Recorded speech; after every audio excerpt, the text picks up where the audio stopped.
जगण्याची आशा या मनाची भाषा, तू न बोलता ना ऐकता समजून घेना. स्वप्नांचे रंग मी तुझ्यात दंग, उरे बाकी काय तुझी साथ संग असताना.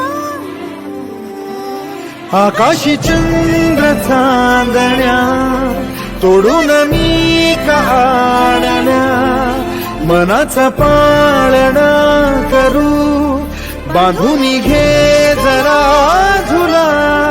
डोळ्यात तूच साजणी, सुखाचा स्पर्श तू नवा. तुझ्या विना उरेन अर्थ जीवना.